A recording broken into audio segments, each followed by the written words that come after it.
Ал міне біздің баняға бүгін мына көкпаршылар келіп, көкпардың етін әкеліп, қурдақ пісіріп жатыр.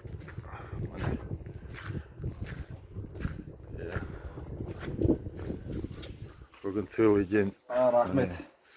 Қурдақ пісіріп, міне қурдақтарын салаты далада қазанда қурдақ пісірді. Келіңіздер, көріңіздер. Жан рахаты деген осы. Бекең бірдеме дейді осылай. Рахат болса, рахат екен. Өте керемет. Мына ет деген вообще.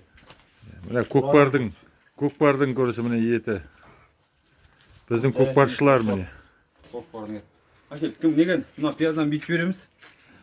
Мына аламыз да. Бастап жүреміз. Жоқ, сен дұрыс тастамадың, былай тастайды ғой бейт. Екінші тарих талқылайды. Міне көкпаршы жігіттер шығып жатыр, көкпаршы жігіттер шығып жатыр.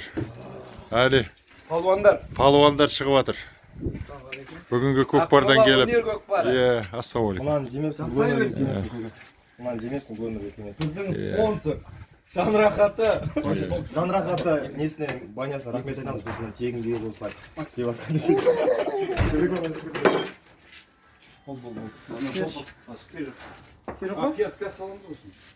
Келіңіздер, көріңіздер. Шахризат брат бар, Бекең бар, бірдемен деп жүрсе болады ғой.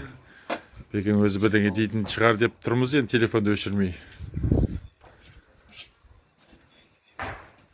Емен, бұндай кезде не саламыз? Ағалар салып істейсің бе? Ағаларға да берсейші. Жоқ. Біз ана сорпа пісіріп нетіп жатыр. Ана кішкене ауыз істесін енді, көкпардың еті ғой. Көкпардың етінен ауыз істеген. Мына қалдық. Содан салып бере ғой, балаларды ауыз істесін бәрі ауыз. Мына көкпардың еті ғой бұл деген енді. Ауыз істеңіздер. Келіңіздер. Шақа.